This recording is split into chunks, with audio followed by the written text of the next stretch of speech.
that after knowledge, he surrenders onto me, knowing me to be the cause of all causes and all that be. And the last line, Sa Mahatma Sadulaba. Does anyone know what Mahatma means? Except for the great freedom fighter of India. Anyone would like to hazard a guess while I drink some water? Great soul. And Durlabha? Durlab, anyone know this word, Durlab? Rare. So Krishna says, such a great soul is very rare. And we can confirm this as well. I don't know off the top of my head, but some of you may know how many people live in the greater Bay Area. Anyone hazard a guess at how many people live in the Bay Area? 7 million. Okay. Okay, that's one. 7 million. Anyone else? Yeah. Yeah, we could say the greater, however far expansive we want to be from here. 7 million, I agree. I think that's a pretty good guess. You were looking on your phone, or were you just texting? It's okay, either way.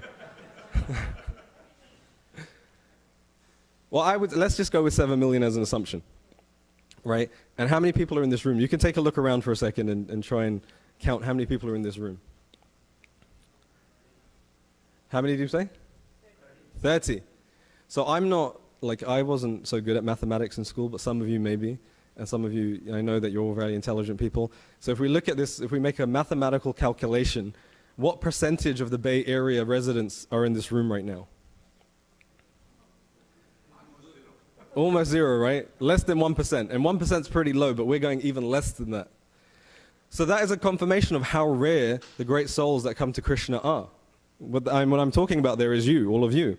There's such rarity there because you could be anywhere right now if you wanted to. I mean, there's a lot of things to be doing in the Bay Area. I know it may be raining, so that kind of limits some of your options. But still, there's so many other places you could be, but you chose to be here today. And for that, I'm very grateful because there's nothing greater, there's no other valuable jewel or gift within this world than the association of devotees, of Krishna.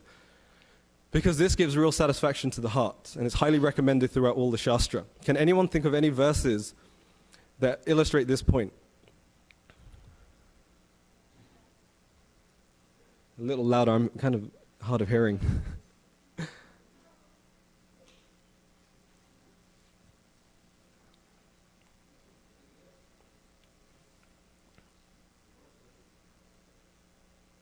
We have a taker on the third row.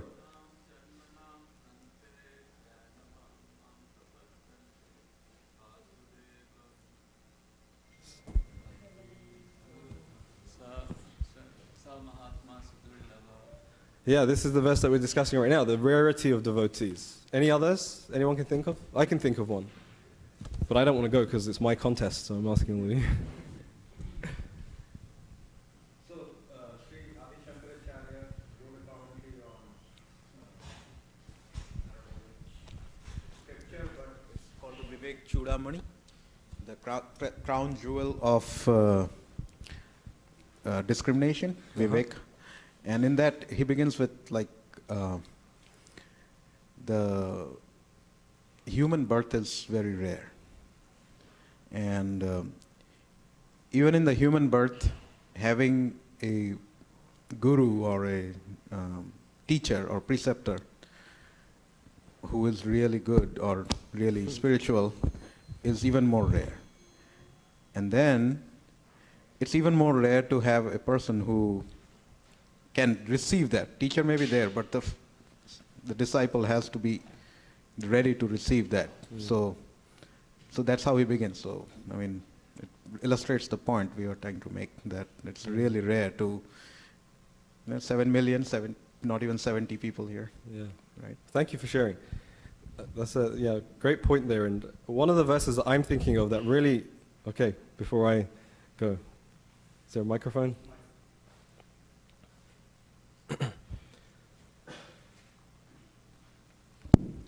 Manushyanam sahasreshu kaschididati siddhe yatatamaphi siddhanam kashin mam viti tattvataha. So, give the translation. It says that again, same like Manushyanam sahasreshu kaschididati siddhe. Like there are millions of people out of which some are attaining for perfection. Out of that, they are very rare who actually go for devotional service. Yeah. Out of many thousands among men, hardly one endeavors for perfection, and out of those who achieve perfection, hardly one knows me in truth. So we can see how rare it is to have the association of people who are at least on the path to perfection in spiritual life. And can we think of anything that illustrates to us the importance or the power of associating with that, where it's really recommended one should associate with such devotees? Please. I see, you sit in the front row. It's like the A students always in. Sadhu Sangha Sarva Shastra Koe, Lava Matra Sadhu Sangha Sarva Siddhi Hoy. Yeah, I was thinking, that's exactly the best I was thinking of. Can you give the translation? Did everyone hear that firstly? Could you repeat one more time a little louder? Sadhu Sangha Sarva Shastra Koe, Lava Matra Sadhu Sangha Sarva Siddhi Hoy. So all the scriptures talks about associating with the devotees, Sadhu Sangha Sarva Shastra Koe. Lava Matra, even a fraction of association, one can attain perfection. Yeah, within a fraction of a second. Some teachers of acharyas will say within the space that it takes you to blink your eye, that much association with the sadhus, it helps you achieve perfection. And so we're all very fortunate. I feel extremely fortunate to be here with all of you today, so thank you for coming. I know there's many other things, and I'm not exactly the most entertaining person to listen to, but I appreciate you being here. And your being here also, to me, speaks of another really important point. And that is that spiritual development should be the ultimate driver of one's life. Oh, please.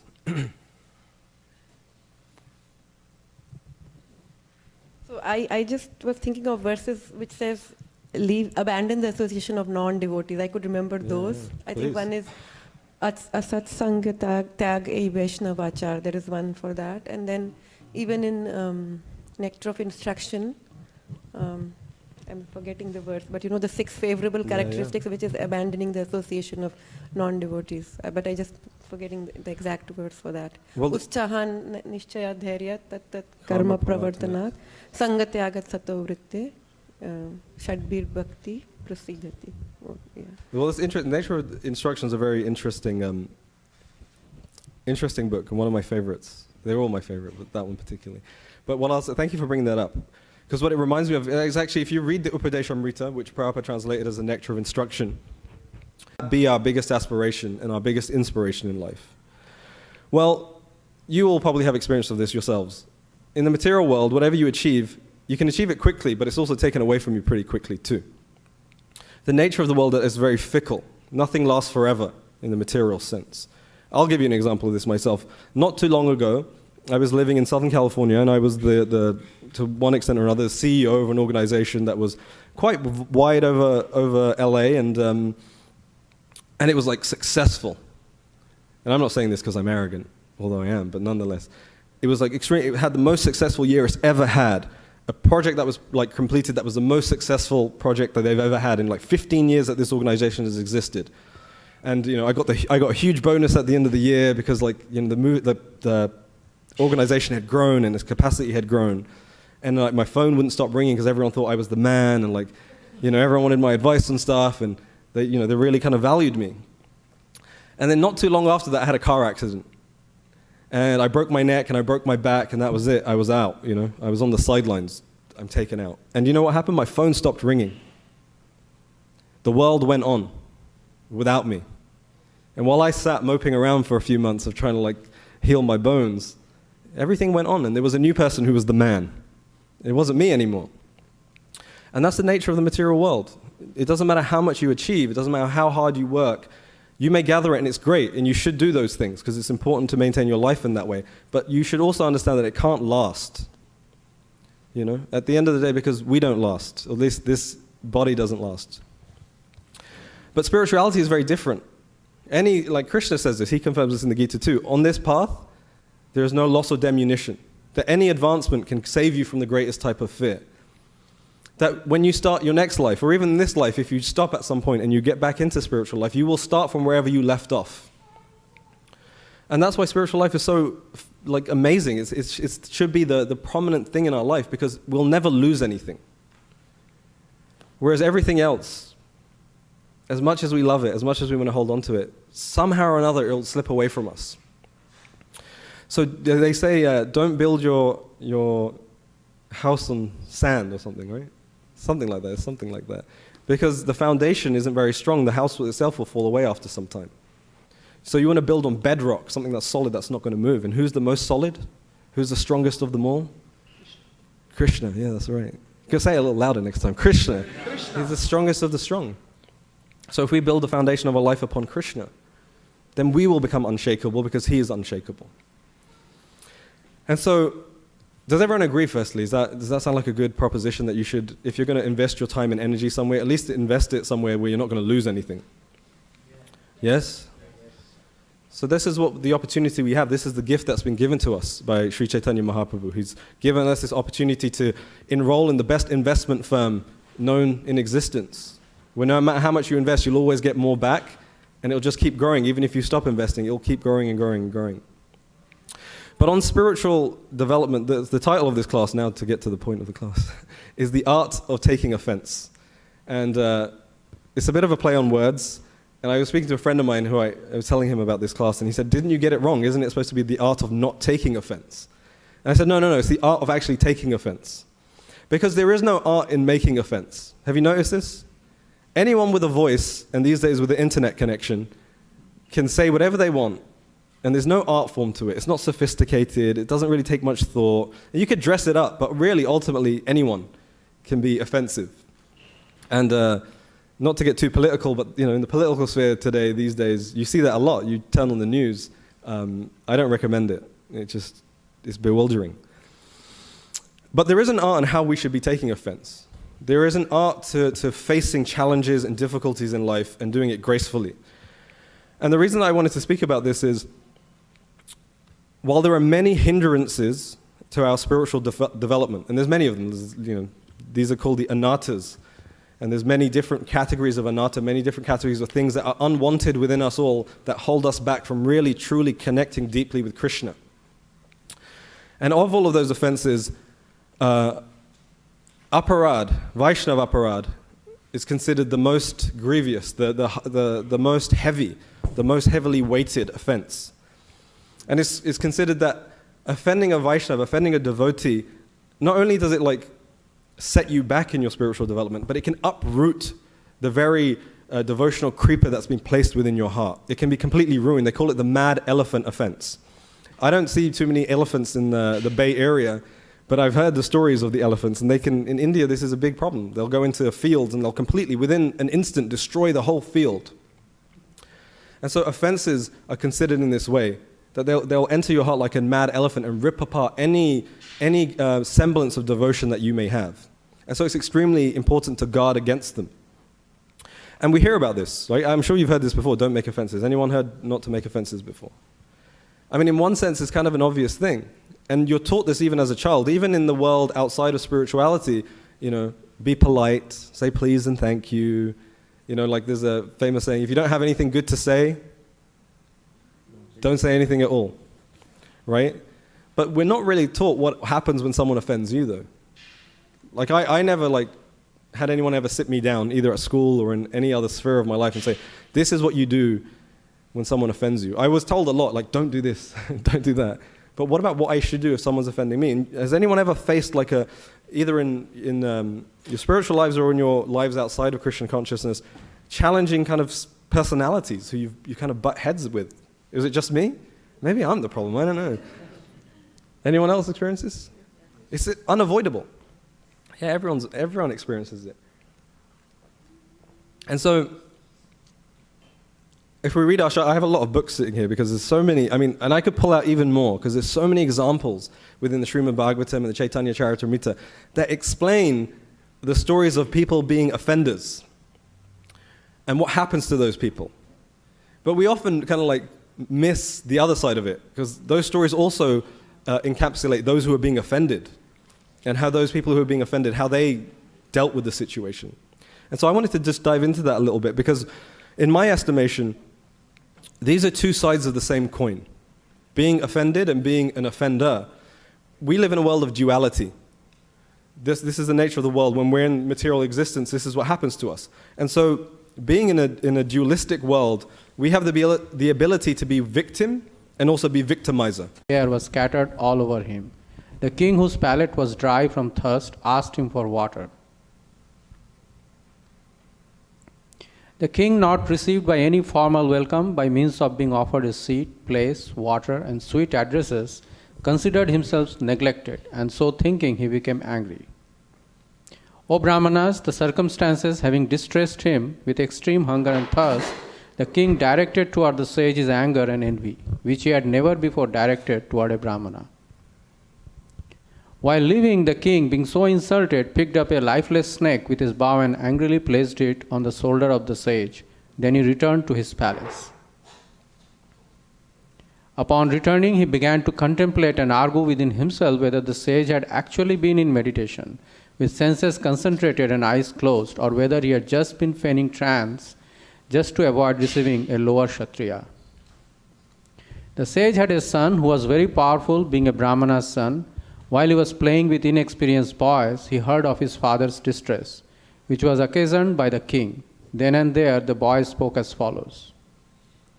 The Brahmana's son Sringi said, "Oh, just look at the sins of the rulers who, like crows and watchdogs at the door, perpetrate sins against their masters, contrary to the principles governing servants. The descendants of the kingly orders are definitely designated as watchdogs, and they must keep themselves at the door. On what grounds can dogs enter the house and claim to dine with the master on the same plate?"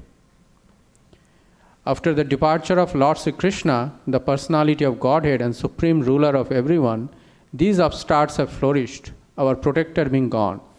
Therefore, I myself take up this matter and punish them. Just witness my power. The son of the Rishi, his eyes red hot with anger, touched the water of the river Kaushika while speaking to his playmates and discharged the following thunderbolt of words. The Brahmana's son cursed the king thus, "On the 7th day from today, a snake bird will bite the most wretched one of that dynasty, Maharaj Parikshit, because of his having broken the laws of etiquette by insulting my father." Thereafter, when the boy returned to the hermitage, he saw a snake on his father's shoulder, and out of his grief he cried very loudly. O Brahmanas, the Rishi who was born in the family of Angira Muni, hearing his son crying, gradually opened his eyes and saw the dead snake around his neck. He threw the dead snake aside and asked his son why he was crying, whether anyone had done him harm. On hearing this, the son explained to him what had happened. The father heard from his son that the king had been cursed, although he should never have been condemned, for he was the best among all human beings. The Rishi did not congratulate his son, but on the contrary, began to repent, saying, "Alas, what a great sinful act was performed by my son. He has awarded heavy punishment for an insignificant offense. O my boy, your intelligence is immature, and therefore you have no knowledge that the king, who is the best amongst human beings, is as good as the personality of Godhead. He is never to be placed on an equal footing with common men. The citizens of the state live in prosperity, being protected by his unsurpassable prowess. My dear boy, the lord who carries the wheel of a chariot is represented by the monarchical regime. And when this regime is abolished, the whole world becomes filled with thieves, who then at once vanquish the unprotected subjects like scattered lambs. Due to the termination of the monarchical regimes and the plundering of the people's wealth by rogues and thieves, there will be great social disruptions. People will be killed and injured, and animals and women will be stolen. And for all these sins, we shall be responsible. At that time, the people in general will fall systematically from the path of a progressive civilization in respect to the qualitative engagements of the castes and orders of society and the Vedic injunctions. Thus, they will be more attracted to economic development for sense gratification, and as a result, there will be an unwanted population on the level of dogs and monkeys. The Emperor Parikshit is a pious king. He is highly celebrated and is a first-class devotee of the personality of Godhead. He is a saint amongst royalty, and he has performed many horse sacrifices. When such a king is tired and fatigued, being stricken with hunger and thirst, he does not at all deserve to be cursed. Then the Rishi prayed to the all-pervading personality of Godhead to pardon his immature boy, who had no intelligence and who committed the great sin of cursing a person who was completely free from all sins, who was subordinate, and who deserved to be protected. The devotees of the Lord are so forbearing that even though they are defamed, cheated, cursed, disturbed, neglected, or even killed, they are never inclined to avenge themselves. The sage thus regretted the sin committed by his own son. He did not take the insult paid by the king very seriously. Generally, the transcendentalists, even though engaged by others in the dualities of the material world, are not distressed, nor do they take pleasure in worldly things, for they are transcendentally engaged. Thank you so much for reading. So, I mean, there's a lot that we just read, and there's so many amazing points. So I'm just going to summarize really quickly, and then we can continue the discussion. But Berkshire March, he was traveling during his hunting party, with his hunting party, and he was chasing a stag into the forest. And as he was chasing, the stag ran away from him. And he happened to see a hermitage, and he's feeling thirsty, so he goes into the hermitage and hoping to get some water. And when he goes in, he sees the sage. Anyone remember the name of the sage? Shamaka Rishi. Shamaka Rishi was sitting there in deep meditation, in trance. And Berkshire March, feeling like he wasn't being welcomed, he felt offended. And what did he do? This is an illustration of why it's important to understand how we react when we become offended. What did he do when he felt offended? He put the snake around his neck. He himself, in turn, committed an offense. Feeling that he was being offended, he thought, okay, well, I'll show you. Here's a snake, I'm going to put it around your neck. And we understand that these are leelas that take place, and this is the arrangement of Krishna, so that this happens for us to understand certain lessons. But we can also look at it from the perspective of what is the lesson for us in this. This is the danger of feeling like you're being offended. Now the question can be asked, did anything actually happen? Did Shamaka Rishi actually make an offense? Did he actually do something to offend? Like, was Berkshire March justified in like feeling offended? I mean, what was his crime? He was in meditation and didn't realize anything external to himself, and that was an offense. Where was the offense really created? The offense was created within the mind of Berkshire March. And this is the power of our own perception. Our perception goes like, what happens in the world, the reality of the world, is filtered through the lens of our own consciousness. And our own consciousness, depending on what experiences we've been through in life, depending on like what we've seen or what we've heard and the impressions that have been created within us, we will start to see reality in a certain skewed way. And this is true for all of us. There's so many of us sitting in this room, we can all look at one thing and have a different perspective on it. So the question really for me is, there was no offense. Where was the offense? Okay, he wasn't honored, I wasn't welcomed, I wasn't given something. The real offense was that you're thinking that you are entitled to be honored and welcomed. And this is what happens to us. We think we're entitled to something in this world. I'm entitled to people respecting me and appreciating me and like recognizing how great I am. But we're not entitled to anything in this world. The only entitlement we have is to honor and serve others. And Mahaprabhu is very clear on this point. Sri Chaitanya Mahaprabhu speaks about this. Can anyone think of the verse I'm thinking of?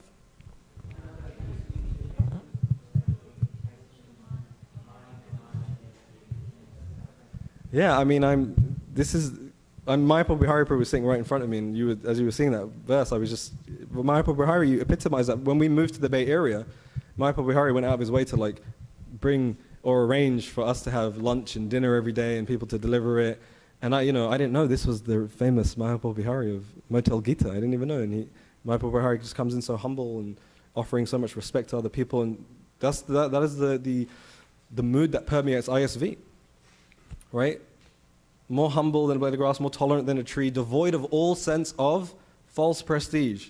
But even more importantly, ready to offer all respects to others while expecting none in return. And we're told in the Chaitanya Charitamrita that we should take that verse and make a garland out of it and wear it around our neck. That's really how you can connect with the holy name. That verse should be like, ingrained within your heart. We don't see that here in this story. And we understand, again, it's Leela, and Berkshire March is far greater than I could ever imagine. But for us, the lesson is, if you have arrogance, if you have entitlement, you'll feel offended even if there's nothing happened to you. And in turn, you yourself will make an offense. And it's really interesting. Because what we hear then is Shamaka Rishi's son, whose name is Shringi, and this says it in the Bhagavatam, that he heard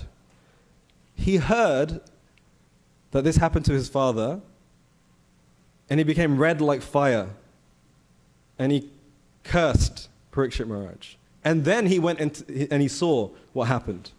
It's an interesting way to do it, isn't it? He heard about it, got so angry, put out this curse, and then he said, let me go and find out if this what happened here. You know, I've done this in my life, like, what?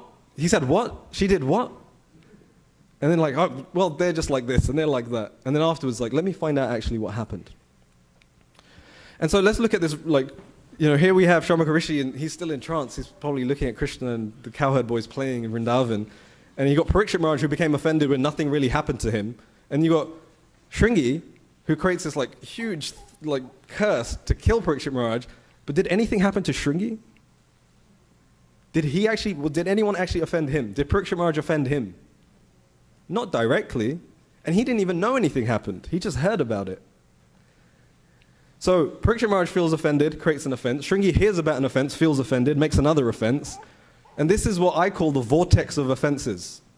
You just get stuck. It becomes a spiral. You offend me, I'll offend you, then you'll offend me back, and I'll offend you back, and then your family will offend my family, I'll offend your family, then your dynasty will offend my dynasty, and my dynasty, your country against my country. And that's what happens in the world. Because we don't know how to take offense and not take it personally. Just to say, anyway, he's just a kid. Right? And now, out of all of, so the three characters we're talking about here, Shamaka Rishi, Parikshit Maharaj, and Shringi. 3 people. Out of the 3 people, only one person had something done to him. Right? Who was that person? Shamaka Rishi. He was the only, out of 3 people who were involved in this story, one person actually had something done to him. He had a dead snake put around his neck. And the Bhagavatam tells us he opened his eyes, he said, oh, dead snake, and he took it out and he threw it away. And he sees his son, and he's crying. He said, why are you crying? It's interesting how the Bhagavatam words it. Did someone do something to you? And then he hears the story, well, the snake, oh, it's not a big deal. What are you talking about? I don't feel offended. So out of 3 people, 2 people became offended and nothing actually happened to them. One person had something actually happen to them, and he's saying, oh, I'm not offended. Right? It's so interesting. So Parikshit Maharaj, he perceives some offense. Shringi, he's like proxy offended. Didn't actually happen to him, but he heard about it. Now I'm feeling angry about it. And the one person who's actually offended, what does he do? This is really fascinating to me. What does Shamaka Rishi actually do when he hears about this and he hears about the curse? He says, oh, my son, you're so immature. Right? He chastises his son and he glorifies Parikshit Maharaj. He says to his son, you don't know what you did. That was so foolish of you. Parikshit Maharaj, he's the king. And actually, it's because of him that we're able to live here and perform our austerities and our sacrifices. Because he, keeps the thieves away. So this is how we should think when someone, offends us, so to speak. What did Shamaka Rishi do? What was he being the example of? He was trying to see the good. He could have pointed out, well, why did he put this snake on me? I mean, I was in meditation, man. If he was thirsty, he could have just gone anywhere and got some water. He didn't get into this whole, let me create a story around this. Instead, he just glorified Parikshit Maharaj and chastised his son. Why did you do this? So, as we understand, the Shastra is a divine lila. It's arranged by Krishna for us so we can understand. And you can look at it from 3 different perspectives. One perspective is, what is the divine play that's happening here? What is Krishna doing here? The other level is, what is the lesson here for people in general? And then the third level that we can approach a Shastra with is, what is the lesson in this particularly focused to me? What is Krishna trying to tell me on a personal level through this? And so we can look at it from these different levels. And so one thing I've been thinking about and looking at is, we can see this symbolically too. And there's a lot of symbolism within all spiritual traditions, but particularly within the Christian consciousness or the tradition of Gaudiya Vaishnavism. And I want to just, for a few minutes, take your time to talk about some of the symbolism that I feel here, that when I read and I start to see this, what it says to me. So you have Shamaka Rishi, right, and explain, the Brahmana. who's practicing austerity and he's in deep samadhi, in deep trance. And then you have his son, right? And so there's an interesting dynamic across literature. Whenever you have a father and a son representation, they represent maturity and immaturity, right? The father represents like the grown, adult, evolved person, and the child, especially when it's a father and a son, is like the unevolved, immature, young child, right? And then we have that here. We have Shaurmukha Rishi, we have Shringi, symbolically. So we can say Shaurmukha Rishi is representing maturity in spiritual life, and we can say Shringi is representing immaturity in spiritual life. And then you have Parikshit Maharaj in the middle, who's the intermediary. And we can say he's representing both. And I'll now qualify this before you beat me up for criticizing Berkshire March. So how can we see it this way? Well, Shringi, the Bhagavatam itself says, his father is saying twice, in the verses that we read, which was only like 20 some odd verses, twice it says, you're so immature. You know? And Shaurmukha Rishi is, when he prays, he's saying, I'm sorry, my son was, in his immaturity, he created this curse. Forgive him. And we already established this. He was offended even though nothing happened to him. That's a sign of immaturity. And then you have Parikshit Maharaj. Actually, we'll first talk about Shaurmukha Rishi, who represents maturity. And what did he do? We established, he just opened his eyes, oh, there's a dead snake around my neck. Oh, let me take it off, and I throw it away. And he doesn't think about it twice. You know, he is so focused on what his goal is in life, which is Krishna, that these things don't bother him. It's minute, it doesn't make a difference to me. It's like a fly on an elephant. What's the elephant care? It's just a small fly, let it go away. And that's what that incident was for Shaurmukha Rishi. It doesn't matter. What does it matter?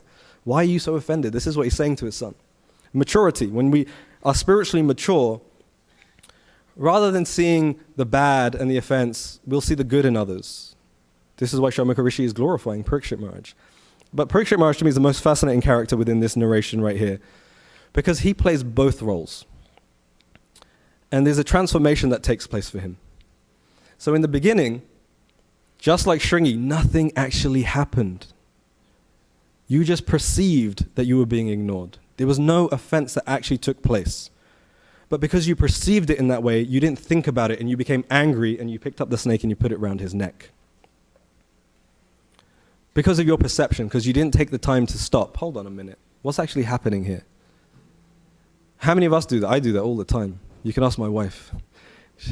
I just react.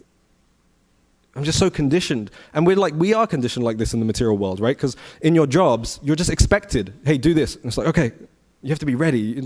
There is no time of like, I'm going to schedule 2 hours of reflection time before I approach this project, right? And I try and do this myself. Don't tell anyone I work with. But I try and make sure regularly throughout my day, because I have certain responsibilities that I have to think about. I can't just on the spot, okay, what should we do about this? Well, we're going to do, let me think. Let's think about it a little bit. But what happens? The Srimad Bhagavatam explains, even before the curse of Shringi comes out of his mouth, while Shaurmukha Rishi is still in trance, Parikshit Maharaj on the way home, he gets to his palace and he starts to think about it. He starts to reflect. Was he really meditating? Or was he just pretending because he didn't want to see me? He thinks about it after the fact. And some of our acharyas also say that after reflecting on it, he starts to repent. Parikshit Maharaj starts to think, why did I do that? If only I had taken a few seconds to think about it.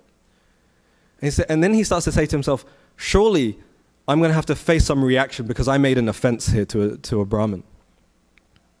And then he goes on to say, actually, it's better that all of my riches, all of my wealth, my palace, my kingdom, all of it burns to ashes immediately because I did this. And then what happens? The curse comes, and how does Parikshit Maharaj now take the curse? Okay, great. Thank you very much. I'm going to go for 7 days. I'm going to hear the Srimad Bhagavatam. Hare Krishna. Thank you, everyone, for coming. Think about this, though. It's funny, but think about it. No offense took place in the beginning, and he felt so offended. I'm going to put the snake around your neck.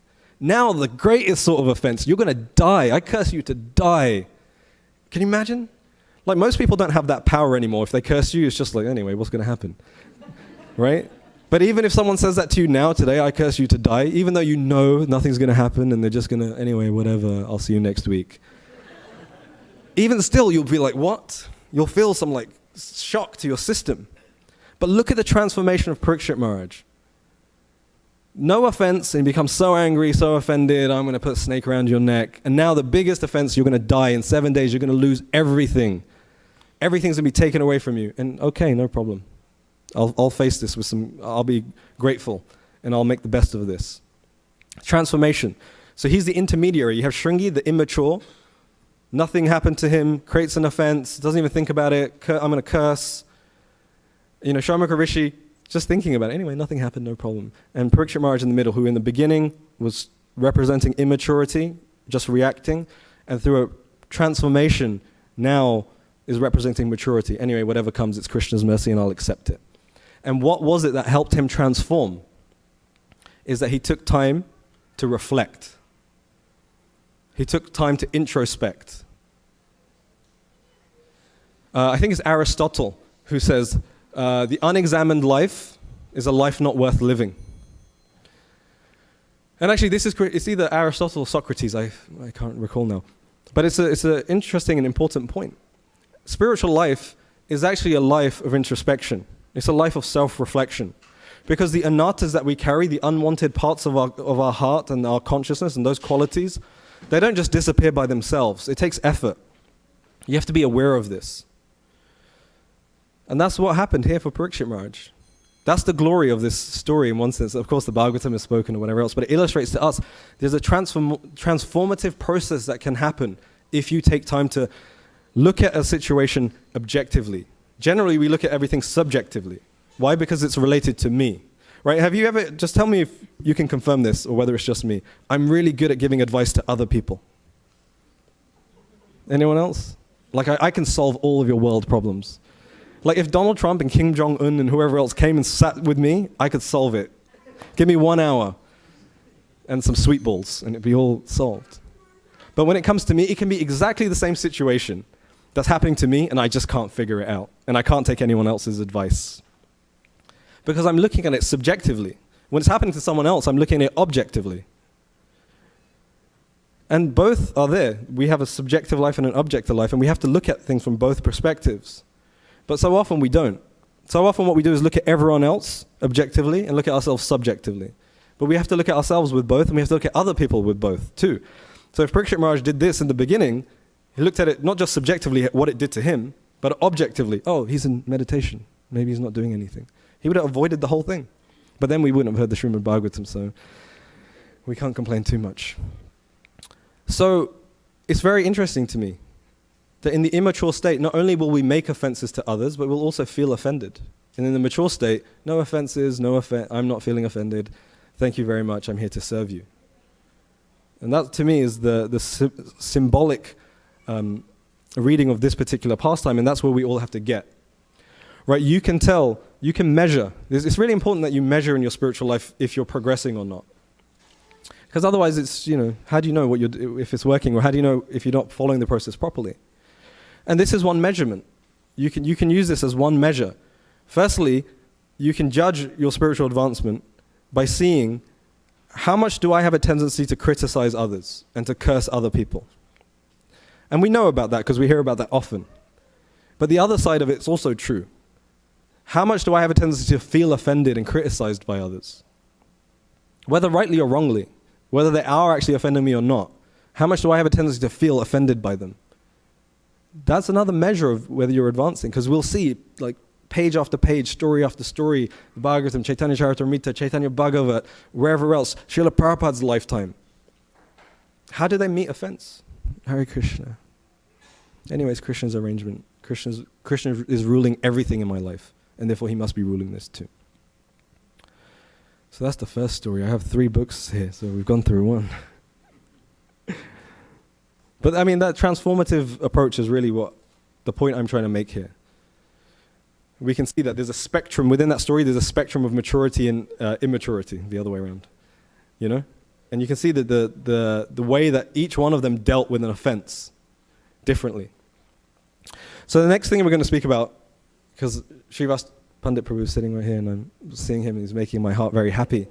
And it becomes a real segue to the next part, which is the Chaitanya Charitamrita, Adi Leela, chapter 17. We're going to start at verse 34, and we're going to read to verse 44. And this is a really exalted pastime. One of my favorites, I read this a lot, and I reflect on this a lot, is Srivas Thakur being offended by Gopal Chapala.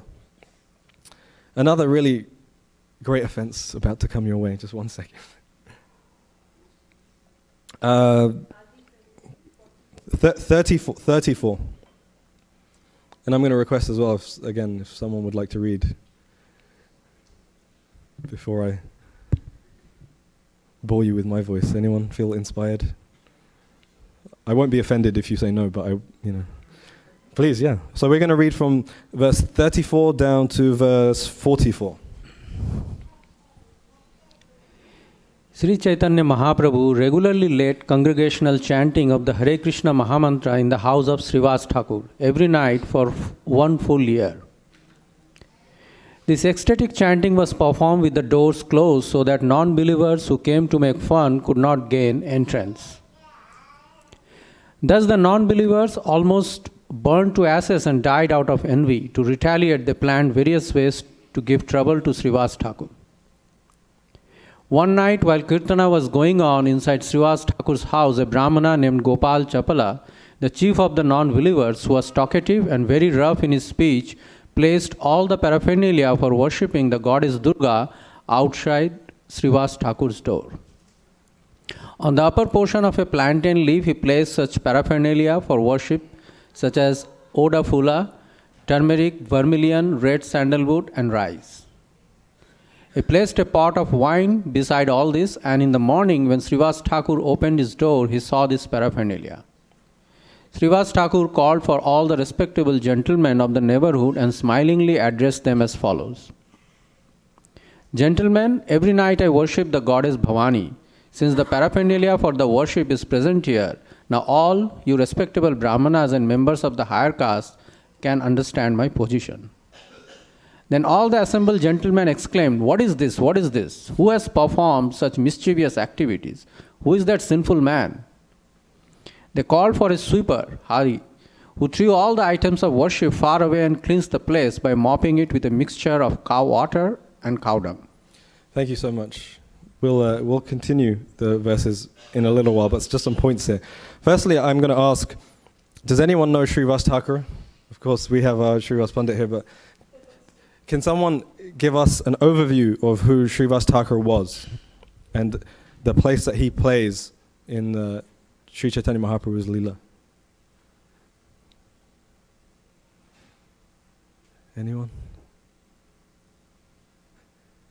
Okay, I'll do it. So, just a brief overview. So Srivas Thakur is one of the Panchatattva. He's such an important associate of Chaitanya Mahaprabhu. Out of the 5, the Panchatattva, this is one of the close associates of Mahaprabhu. But even more interestingly, when Mahaprabhu begins the Sankirtan movement, where does he begin? Srivas Angam, the house of Srivas Thakur. And some of you may have been there in that courtyard.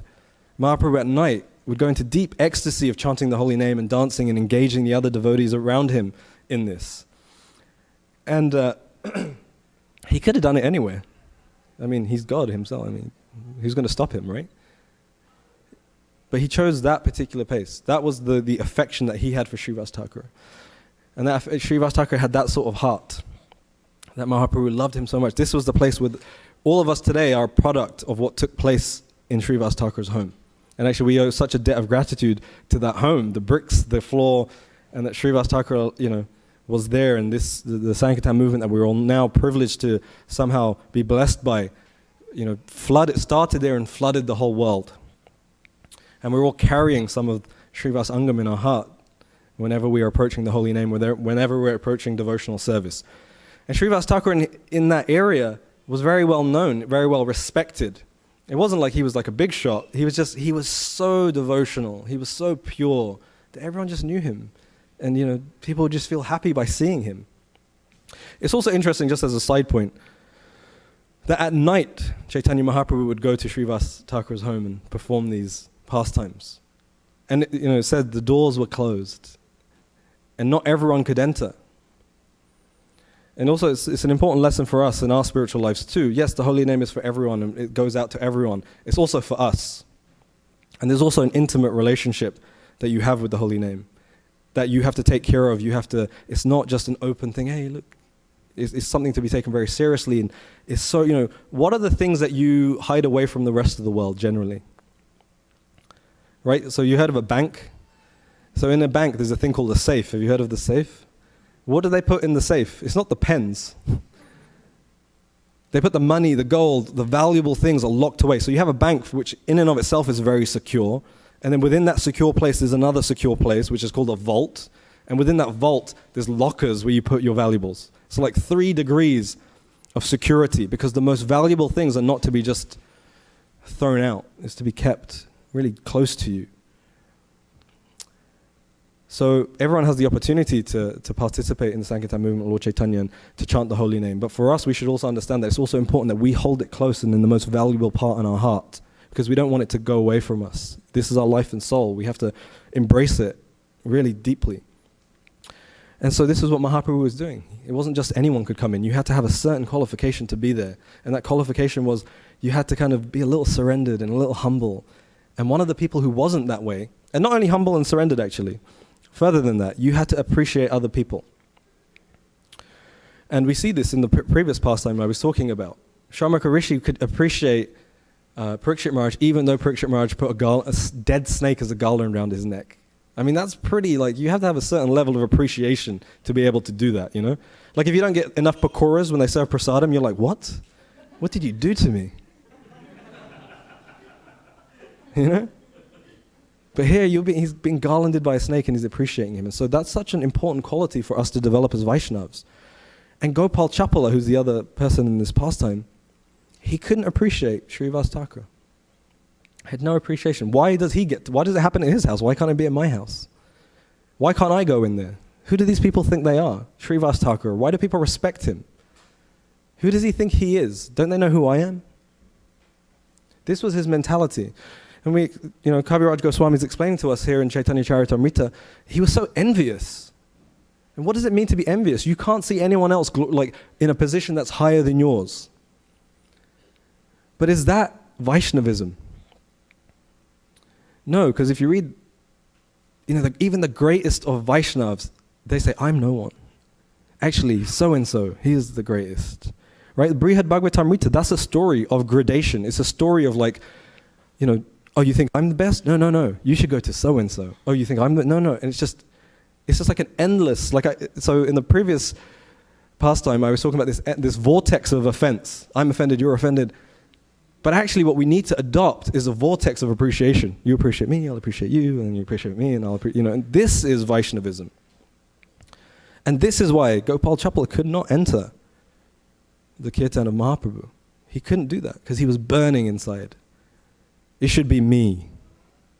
And the devotee thinks, no, what should be me is I'm the servant. I'm here to serve everyone. And if you're going further than me, that's my greatest joy. And if I can support you in that and push you up even higher, that's my life. So, I forgot where I was in the story. But anyway, Srivas Thakur, this is happening at his home. And so, out of his envy, Gopal Chapala could not take Srivas Thakur's position. He felt he wanted that position. Out of his envy, he framed Srivas Thakur, and he put the worship for Durga outside of his house, the paraphernalia, to show the townspeople, look, this person that you all love and glorify, look what he does. And to us today, it doesn't sound like such a big thing. Okay, he put some worship paraphernalia out of his house, Like that's such a bad thing. Oh, yeah, you worship? You have some spiritual practice? Oh, well, so bad. But now, if we can look at today's equivalent, it was like if you put a Donald Trump banner outside of his house. Like someone who's glorified as this is the nicest person, and he just helps everyone, and he loves everyone. And then at night, I'll go to his house and I put Donald Trump is the best, poster. It's like that. That's the equivalent. And that's even my mild, version of it. Of thinking, what? Srivas Thakur is a Republican? But it's kind of similar in those times. But even worse. In that community, it was the worst thing you could do to someone. So just imagine for yourself what would happen if someone did that to you. Like, I know what I would do, and it's not good, so I won't say it. But like, immediately I would be defensive. No, I've been framed. This isn't me. Come on, you know me, and I know you. This isn't. But what does Srivas Thakur do? It's explained. What does he do? He goes outside of his house and says, everyone, please come. Please come, gather round. Please look. I worship Durga. Now you all know what I do at night. This is the true me. And then he goes into his house and he gets on with his day. He doesn't, And there's Gopal Chapala thinking, yeah, I got you, man. I got you.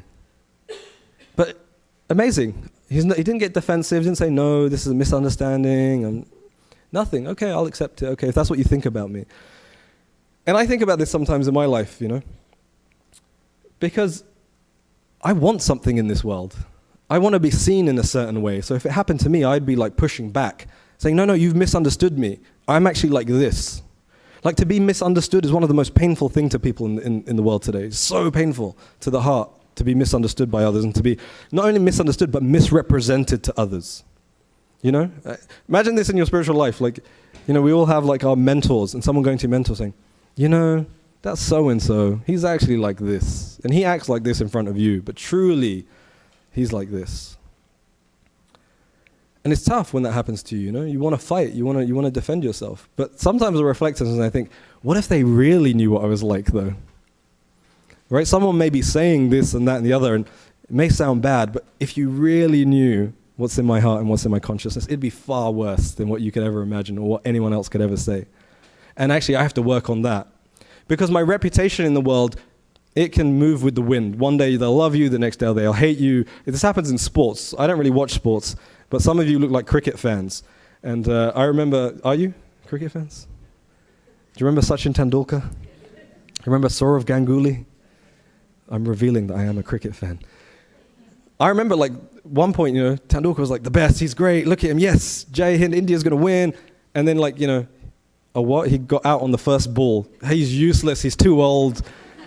Get rid of him.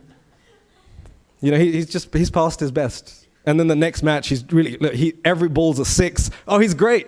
We love him. He's the best. And that's the nature of reputation. It changes, it moves, it's fickle. People will see you how they want to see you.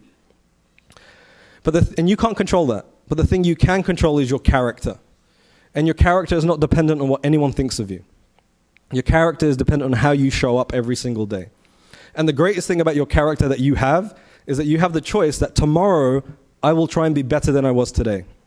And the next day, I'll try and be better than I was then. And then the next day, and the next day, and the next day. And this is really progressive for us in Christian consciousness. Where we are today is where we are today. And this is something Gopal Chapala could not understand. His life, his sense of worth, his sense of self-esteem and who he was in comparison to who Srivas Thakur was. He wasn't comparing himself to himself, he was comparing himself to someone else.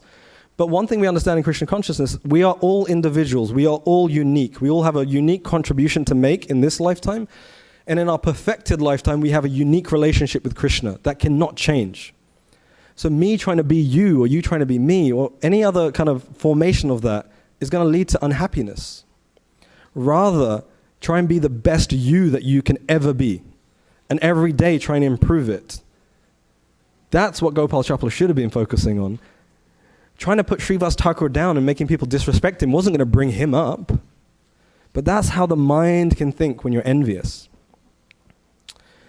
And Srivas Thakur, because he didn't want anything of this world, his eyes were fixed at the lotus feet of Chaitanya Mahaprabhu, who every night would dance in his house. That's what mattered to him. That's what he cared about. What other people think of me, no problem. Because you know why? Mahaprabhu is going to come here tonight. And I get the fortune, I have the mercy of being with him in these nighttime, nocturnal kirtans. You can't buy that with reputation. You can't buy that with wealth. That was Gopal Chapala's fault. That was his shortcoming. He couldn't see that.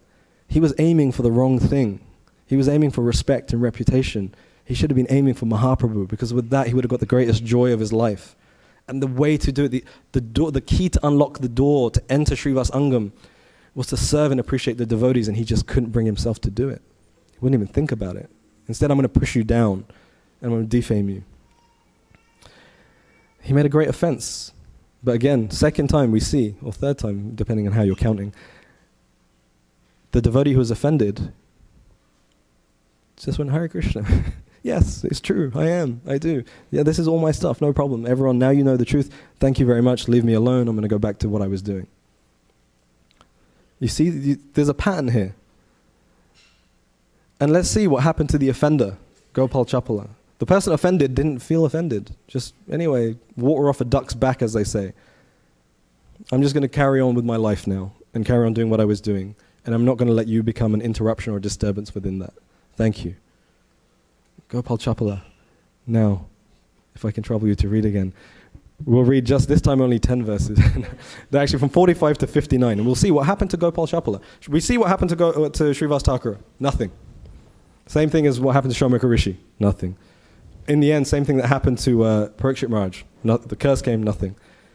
But what happens now to Gopal Chapala who made this offense? And we'll read to 59, please. After 3 days, leprosy attacked Gopal Chapala and blood oozed from sores all over his body. Incessantly covered with germs and insects biting him all over his body, Gopal Chapala felt unbearable pain. His entire body burned in distress. Since leprosy is an infectious disease, Gopal Chapala left the village to sit down on the bank of the Ganges underneath a tree.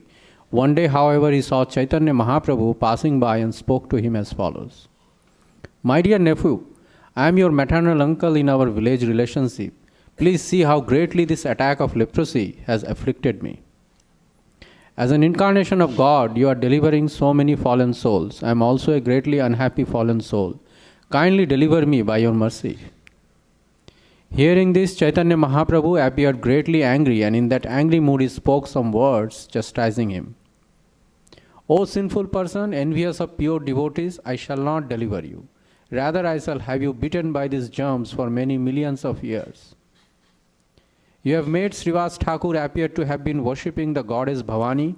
Simply for this offense, you will have to fall down into hellish life for 10 billion births. I have appeared in this incarnation to kill the demons, Pashandis, and after killing them, to preach the cult of devotional service. After saying this, the Lord left to take his bath in the Ganges, and that sinful man did not give up his life, but continued to suffer. When Sri Chaitanya, after accepting the renounced order of life, went to Jagannath Puri and then came back to the village of Kulia, upon his return, that sinful man took shelter at the Lord's lotus feet. The Lord, being merciful to him, gave him instructions for his benefit. You have committed an offense at the lotus feet of Srivas Thakur, the Lord said, but you must go there and beg for his mercy, and then if he gives you his blessings, and you do not commit such sins again, you will be freed from these reactions. Then the Brahmana Gopal Chapala went to Srivas Thakur and took shelter of his lotus feet, and by Srivas Thakur's mercy he was freed from all sinful reactions. It's pretty outstanding. Well, firstly, your reading is outstanding. Thank you so much. But let's see, what was the result of Gopal Chapala? Let's look at the goal first of what he was trying to do. Firstly, I'm going to frame Srivas Thakur so people don't respect him anymore, and by doing that, maybe they'll respect me. But in turn, what actually happened? 3 days later, he gets leprosy, and not only does he not get respected, he has to leave the village. The complete opposite of what he wanted happened by his offense. And that's the nature of offense. You know, we feel like I'll do this and then I'll get this result. And you'll get the complete opposite. Nothing good can come from it. And we can see that. This is what these verses that we just read is illustrating to us. Removed from the village and like suffering, right? He approaches Mahaprabhu and says, please help me, I'm sorry, I got leprosy. You'll be eaten by worms for 1,000,000 lifetimes. He basically says, you're a demon. I've come here to kill the demons and you're a demon because you offended Srivas Thakur. What to speak of being offended? Now Mahaprabhu, God himself is calling you a demon. I mean, he kind of reduces who you think you are pretty rapidly. And it wasn't like he went to Mahaprabhu and said, I'm sorry, please. And Mahaprabhu said, okay, you're cured. Mahaprabhu said, no, you have to suffer. And then Mahaprabhu gets on, takes his bath. And we hear in Kaviraj Goswami tells us for a year, he suffered for a year. You know, he just carried on suffering for 1 whole year. And one of the verses that stuck out to me said, he didn't give up his life. It wasn't like he just died and anyway, he's dead now, what to do? No, he remained living. I mean, that's the worst kind of suffering, actually. You know? He just pain, worms. Ugh. Imagine. And then after a year, Mahaprabhu, he sees Mahaprabhu again. Mahaprabhu says, the only way you can be forgiven is you have to go to Srivas Thakur and beg forgiveness. And so he does. And there's something even more beautiful in that Srivas Thakur sets the example of what a Vaishnava heart actually is. He forgives him and he gives him his blessings. Actually, it said that Gopal Chapala then goes on to become a great devotee of Srivas Thakur. And then his life becomes joyful. And you see, again, rather than, if he had done this in the beginning, just appreciate Srivas Thakur, just go to him and serve him, and you'll be respected too. You'll find real joy. But he couldn't do it. His envy just stopped him. So he had to suffer, and after his suffering, then he goes and begs forgiveness. And Srivas Thakur is merciful to him. And then he becomes a great devotee, and he starts to experience joy. He finally gets what he wants, which wasn't respect, but it was like a deep sense of joy because he got the blessings of a Vaishnav. It's another extremely important example of showing that if you just appreciate, if you just like put yourself in the mindset of serving others, you'll get what you want. You won't get it by trying to put other people down. That just is not how life works in Krishna consciousness or just in general. And so this is there's one more pastime I was going to speak about, but class finishes at 5, yeah?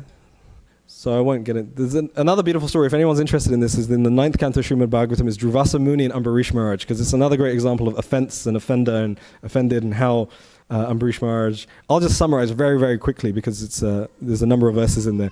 But Ambarish Maharaj is a great king. And actually he's so glorified in the Bhagavatam. It's explained that he uses his hands to clean the floor of the temple, he uses his feet to go and see the deity, he uses his wealth to serve. Everything he does is just for Krishna. And so he undergoes a 1-year fast with his wife. And after doing this fast for 1 year, can you imagine? This is a 2-hour class, and I'm already thinking about the prasadam.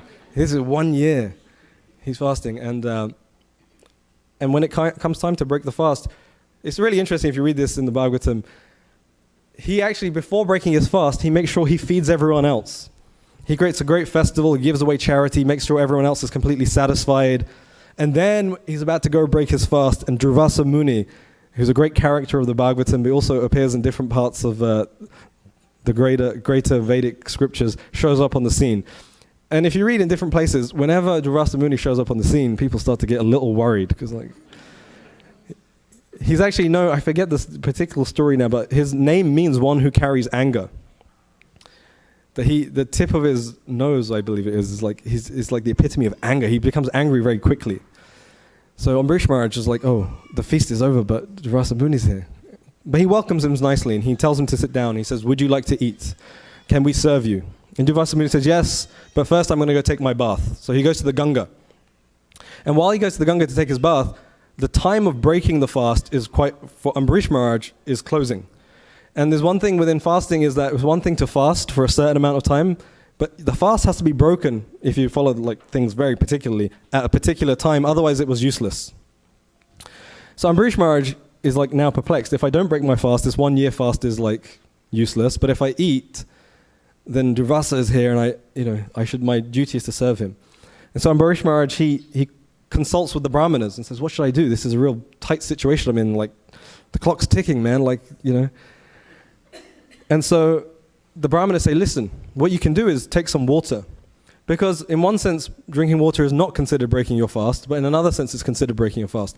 And so as I understand it, he took 1 drop of water on his tongue to break his fast. In the meantime, Durvasa Muni comes back from taking his bath in the Ganga.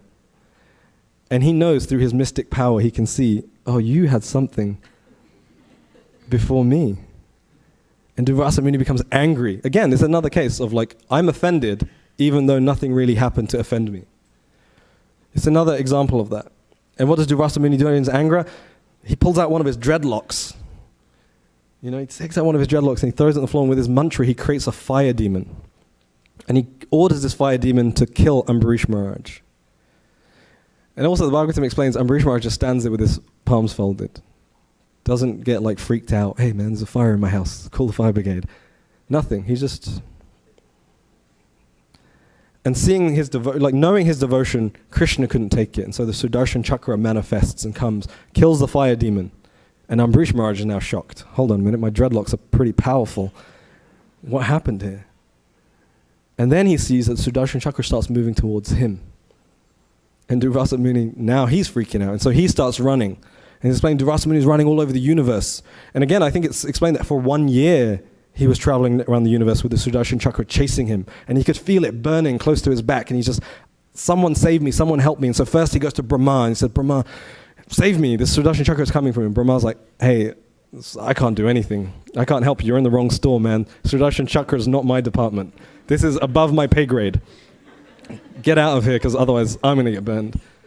And so he runs from there and he goes to Lord Shiva. Shivaji, please, please, please. So, tomorrow I believe is Shivratri. So, Shivaji, help me. Sudarshan Chakra. And Shiva's like, get out of my place, man. I am not dealing with that Sudarshan Chakra. This is, again, also above my pay grade. Please, get out of here. And so he's running around the whole universe and he gets to Vishnu. Vishnu, we understand, carries 4 things in his hands. 4 arms, 4 things. What does he carry? Anyone know? I'm getting lost in there. Yes. Lotus, conch shell, club, and Sudarshan Chakra. He's the origin. So now I'm like Durvasa Muni saying, yeah, I'm in the right place. This is the right store. Help me. Sudarshan Chakra is coming for me. It's right here. I can feel it burning. And even Vishnu says, I can't help you. Which is kind of bewildering. Hold on, this is your creation and you can't help me? And you're like, Vishnu, God, you're the supreme and you can't help me? Who's going to help me? It came from you, you control everything, and you're saying you can't help me. I can't help you. You offended my devotee. And I can't help you with that, I'm sorry. The only way for you to escape this Sudarshan Chakra is you have to go and beg forgiveness from Ambarish Maharaj. So now he has to run all the way back from Vishnu Loka back to Ambarish Maharaj. And he passes Lord Shiva on the way and says, oh man, he passes Brahma, you didn't help me. And he gets there, he gets back to Ambarish Maharaj, and from what I understand, some of the acharyas tell us, Ambarish Maharaj was still standing there with his palms folded. 1 year had passed. And remember, he had already fasted for 1 year. He took 1 drop of water, but then he still stood there like this, and he didn't move. That was a Vaishnav's heart. Even Durvasa Muni, who was trying to kill him with a fiery dreadlock, still, I feel like, oh no, I offended him, and now he's getting chased by the Sudarshan Chakra. What am I supposed to do? And the Bhagavatam explains when Durvasa Muni came and he fell at Ambarish Maharaj's feet, Ambarish Maharaj felt embarrassed. That's the words Prabhupada translates, that he felt embarrassed, and he lifted him up and said, what are you doing? And Durvasa Muni, I offended you, I'm so sorry. No, I offended you. And again, now we have the vortex of appreciation. No, I offended, no, you offended me. No. No one offended anyone, we're all friends, But this was the importance. Ambarish Maharaj didn't take offense. He stood there and he didn't, when the fire demon was there, he didn't take offense. And he felt bad that Durvasa Muni was put into such difficulty because of him. And so this is the Vaishnav's heart. And now, what I'm going to say is, if you heard this whole class from the beginning to the end, you'll start to see that the Vaishnav doesn't become offended. Right? Devotee doesn't feel offense. Who am I? I am Das. It's interesting. I've analyzed this. When you first come to the Krishna consciousness movement, they call you Bhakta so-and-so, devotee so-and-so, right? Then you get initiated and you become so-and-so Das. But everyone else starts to call you Prabhu. And so you forget the Das and you start to think Prabhu. And pretty soon you start to think Mahaprabhu. Yeah, I am. But you don't see that in the pastimes that we've read today. The pastimes that we read today is everyone who's in the exalted position of not being offended, they're not offended because I'm your servant. And as our dear Vaisheshika Prabhu says, I live to be corrected. No offense for me. So it's interesting though, because we can also now look at this and say, well, when I'm in the prasadam line and I don't get 3 pakoras, I'm going to say, hey man, give me my pakoras. And if you become offended, that's your fault, because Vaishnavas don't become offended. Right? You can adopt that mentality. Yeah, it's true, Vaishnavas don't get offended. This is true. But yet we see time after time after time, the offender gets a result. Leprosy for Gopal Chapala. Durvasa Muni running around for a year with this burning disc chasing him. Berkshire March, cursed to die in 7 days. So even though the Vaishnav doesn't get offended, something happens. You still get a reaction. And this is the point. This is the point of the class and the title of the class. The art of taking offense. Who actually takes the offense? It isn't the devotee. If you advance in your spiritual life, you won't take offense. But because you're a devotee, devotee means devotion. And devotion means devotee. The two cannot live in a vacuum. They have to be together. Right? So, Krishna is the object of devotion. You see this in the spiritual. Krishna isn't the devotee. Of course, in Mahaprabhu's case, it's slightly different, but rest of the time, he's not he is in the position of the object of devotion.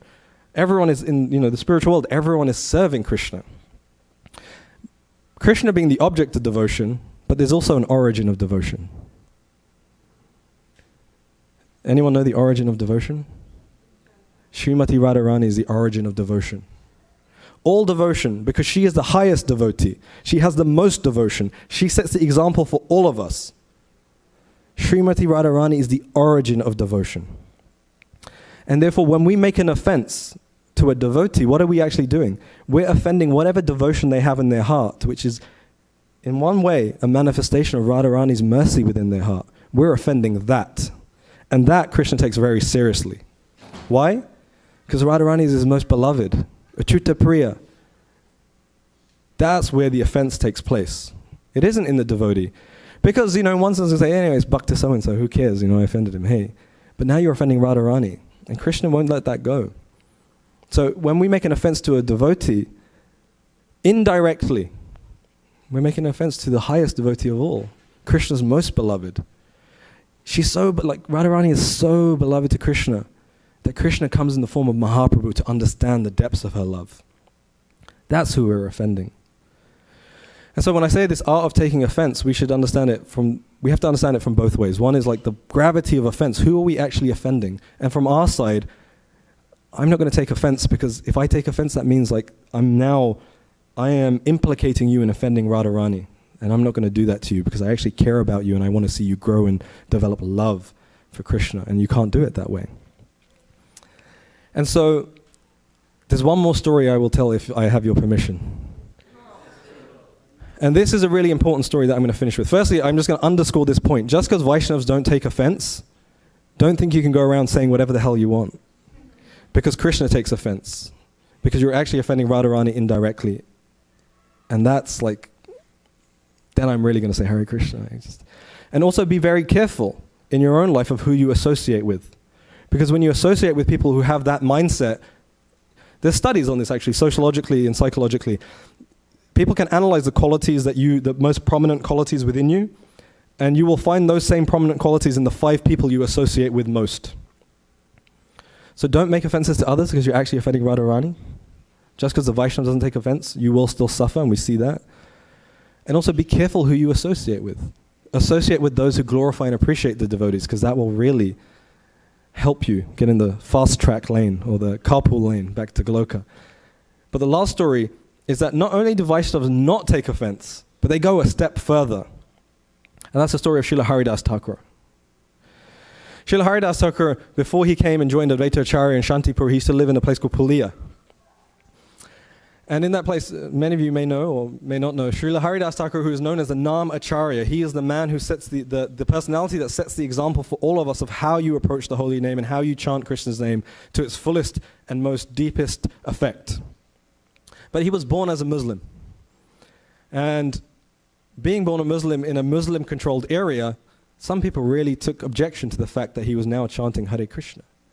Really?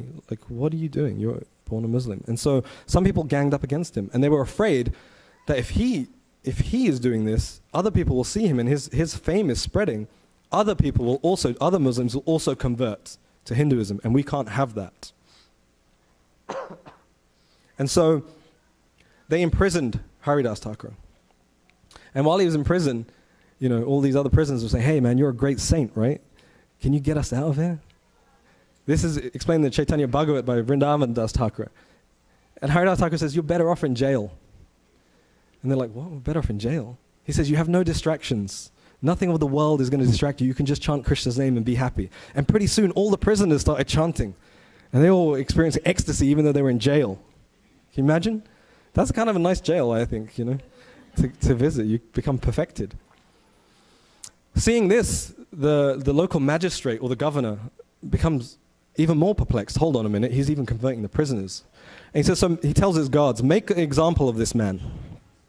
Take him out in public and beat him in front of everyone and show the rest of the kind of community what will happen if you convert to Hinduism.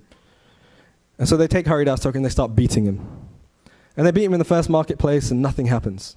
So they take him to the next marketplace and they beat him and nothing happens. And then the next marketplace. And they keep beating him, beating him, beating him. And they go through 22 different marketplaces. I'm rushing through this story. There's so many beautiful instances in here. But one thing I will mention, and I wrote this down because it's a really beautiful quote. So Haridas is being beaten in all these marketplaces by these guards. And this is what he says in his mind. He's praying to Krishna and he says, be merciful to these poor souls. Though they treat me like an enemy, do not consider it an offense. Right? So he's being beaten and he's saying, anyway, even though they're treating me like this, please don't take it offensively, Krishna. Because he knew that Krishna is the one who would take the offense. And he knew once Krishna is offended, you're in trouble. So 22 marketplaces, nothing's happening, he's not dying. And then the guards start to speak to themselves. Speak to each other, not to themselves. And they say, if we don't kill him, the Qazi is going to kill us. They will never believe that we've been beating him and he's still alive. And we're dead. And hearing this, Haridas Thakur in his heart feels pain. Oh, because of me, they're going to be killed? They're beating him. And he's saying, oh, I can't take this. So he starts to meditate and he goes into a deep samadhi. And externally, Haridas Thakur is no more. Now the guards feel like relief. Okay, I'll get to go home tonight. I'm not going to get killed. And they take Haridas Thakur's body to the Qazi and they say, he's dead, we'll bury him. And he says, don't bury him. He's so fallen, throw him in the river, get rid of him. And they go and they throw Haridas Thakur in the river. And Haridas Thakur's body floats to the other side on the banks. And Haridas Thakur wakes up, says Hari Hari, gets up and walks back into the village. Nothing could touch him. And it's explained later on that Chaitanya Mahaprabhu, he wanted to manifest himself there and kill these guards who were giving such trouble to Haridas Thakur, but he couldn't because he's controlled by his devotee. And Haridas Thakur said, don't take this as an offense. And so Mahaprabhu took off his chadar and revealed to Haridas Thakur his back. And Mahaprabhu's back had these marks of the canes. I cloaked you so you wouldn't feel pain. This is Vaishnavism. This is what it means to be a devotee. This is what the gift that we have here in the tradition of Gaudiya Vaishnavism that we can all take advantage of. Haridas Thakur being beaten. Now, in the other stories I said, did anything actually happen? Was there an offense? This is pretty clear. How many more marketplaces do you need to get beaten up in before you say, yeah, someone's really offending me actually? 22. Not only did Haridas Thakur not take offense, he took it a step further. And this is the pinnacle of devotion. He became the well-wisher even of those who were harming him. He didn't want anything bad to happen to them. That's what we do as devotees. Whoever you are, wherever you're from, whatever you do to me or to anyone else, well, not to anyone else, but whatever you do to me, I'm still going to put myself as serving you. Because you are connected to Krishna and you have forgotten. And I have the opportunity to help you reconnect. And so you do whatever you want to me, but I'm going to be here. I'm still going to be praying for your best. Now, if we can get to that, like I said, we may not be there today, but if we can get one step closer tomorrow and another step closer the next day, the world can no longer harm you. The troubles that you see every day, and they're troubles. You cannot escape pain in this world. They become different to you. If you have a heart that's saturated with material desire, whenever you meet pain, that pain will transform into anger, into frustration, into resentfulness. But if you have a heart that's been softened by connecting it to Krishna through the chanting of his holy name, when that heart meets pain, that pain becomes transformed into compassion and humility and gratitude. And that sounds like a pretty nice heart to have. And we all can do that. It doesn't matter how old you are, how young you are, what your bank balance is. You can all of us can achieve that simply by the process that's been given to us in Krishna consciousness. And therefore, that's the art of not being offended. The real art of not being offended is always be the other person's well-wisher. Always want the best for everyone else, even if they've harmed you. That's the real art of taking offense. And I thank you all very much for listening so attentively. We have about 9 minutes left. If there are any questions, comments, chastisements, corrections, I'm open to all. And I won't be offended.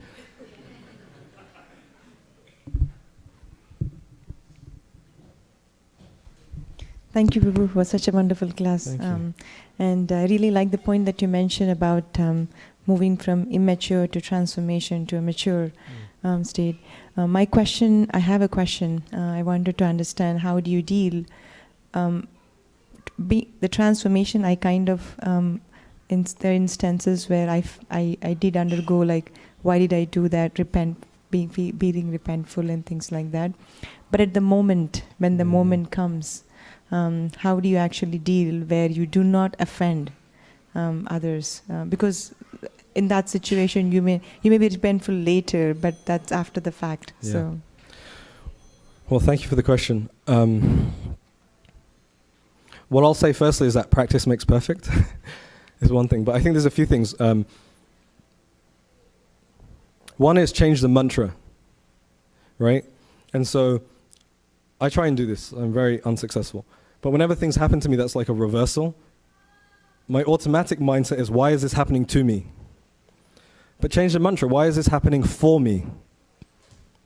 Right? There's something in this. Something I have to learn, something I have to let go of, some part of me that's hard that needs to be softened, some part of me that's soft that needs to be hardened. Somehow Krishna has arranged all of these things in my life because it's something I have to learn. That's one thing I would say. The other thing, I was talking about the symbology or the symbolic meaning of that pastime. And I said, there's immaturity, intermediary stage, and then the mature stage. But another symbolic way that we can look at this is that the three personalities within that pastime represent the three modes of material nature. And this is my own speculation, so I've never heard this from anyone else, but I've been reflecting on it yesterday, and this kind of came to my mind, is that Shringi is a child. Children generally, I don't know how many of you have children, I have one, and they're generally governed by passion and ignorance. Generally speaking, And Berkshire March is a Kshatriya. Kshatriyas are generally governed by passion and goodness. And Shamaka Rishi is a Brahmana, and Brahmanas are generally governed by goodness. And so depending on what mode of material nature I'm finding myself under within a particular situation, I will deal with something in a certain way. So Shringi, nothing really happened to him, ignorance and passion, just, I'll be offended by proxy. I wasn't even part of the situation. And interestingly as well, right? Goodness is, one of the symptoms of goodness is knowledge. And one of the ignorance is ignorance. He didn't even know what happened. He just heard about it. He didn't, like it said, the Bhagavatam illustrates, he heard it and then he went to see what, and then he went and saw what actually happened. So he didn't have all the facts, but he just reacted. And Parikshit Maharaj, at transformation, he acted passionately and put the snake, but his reflection is in the mode of goodness, and then he accepted what came. And so what I say is that in the moment it's very difficult, but the way that we can get there is that we have to try and cultivate the mode of goodness in all aspects of our life. And if we can do that, then I think in those moments, hopefully over time we'll learn to be fortified to not react in that way. And also, another symbolic thing is we can say the Kanishta, the Madhyam, and the Uttama Adhikari, we could use that same symbology in this pastime. And the Madhyam Adhikari is inevitably going to make mistakes here and there on the path, right? So Krishna says in the Gita that even if one commits the most abominable activity, right, that if he's properly situated in his resolution, and he's resolute in his determination. So even if those things happen, if we can be just really determined, hey, I'm going to overcome this, and pray to Krishna, pray to Mahaprabhu, pray to Parikshit Maharaj. He managed it somehow, and take guidance in the association of other people who are there already. So those are just 2 points. One is change the mantra, instead of looking at it as from the we have the tendency to be victims. Why is this happening to me? But look at it as a lesson. Why is this happening for me? And then secondly, try and cultivate the mode of goodness, because that really is the launching pad to transcendence. I don't know if that answered the question, but so thank you. Prabhu and then Srivas Thakur. Now I feel like you're going to ask me to read something now.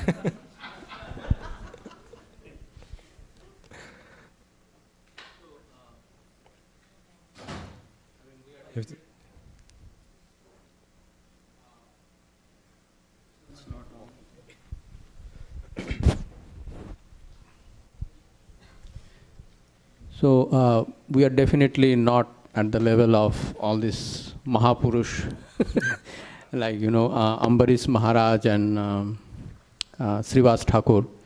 So offenses will happen, basically, right? So once we realize, and most of the times in the heat of the moment, we don't realize that, we are offending someone. Yeah. And that is what, the Parikshit Maharaj, at that time he was very thirsty, basically. His condition, state of the body and mind was not proper. Same thing with that little child, basically, Sringi. I mean, he was like in a playful mood, and he was like not, unlike Swamika Rishi, who was in a trance, basically, was completely detached. Mm-hmm.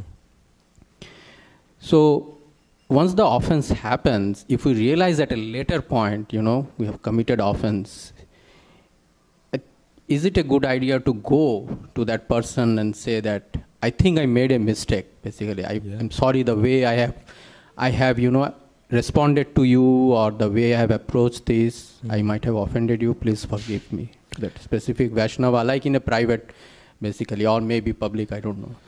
Yeah, not only is it a good idea, this is the remedy, right? So we see this in the story of Gopal Chapala, that Mahaprabhu himself said, I can't help you. The only way you can be cured of your leprosy is you have to go to Srivas Thakur and beg forgiveness. And in the story of Ambarish Maharaj and Durvasa Muni, even Vishnu couldn't help Durvasa Muni. He had to go to Ambarish Maharaj.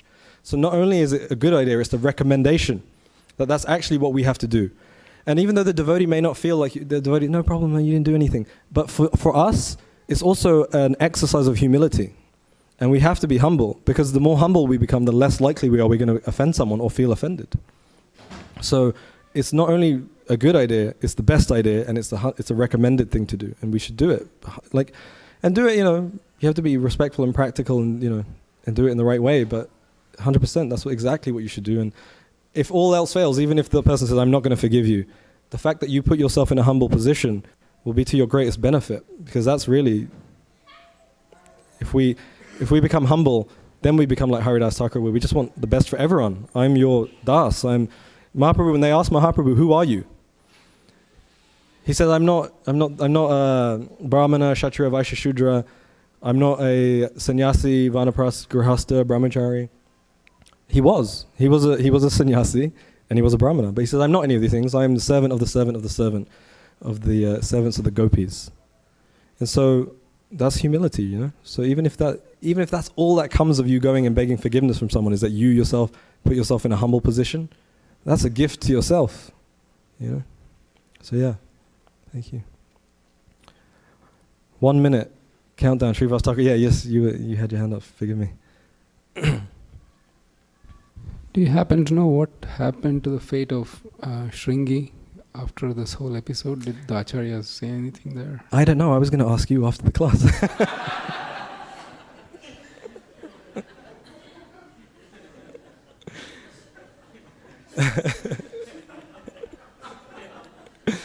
Well, I'll just put it this way. Shamaka Rishi, chastised him. And so I'm sure he must have learned his lesson. But it's something worth exploring. Google is our friend. We'll try and find out what happened. I don't know. Thank you all so much. It was a great honor to be here and to have the opportunity to speak to all of you. And please forgive all of my shortcomings, which I have many of. And these are just some things I've been reflecting on over the last few months. These pastimes have really been speaking to me. And so I just wanted to share these with you. And if there was some value in that to you and in your development of spiritual life, I'm really grateful to be able to do that. And if there was no value to you, please forgive me, and I'll try my best next time to do better. Thank you so much. Hare Krishna.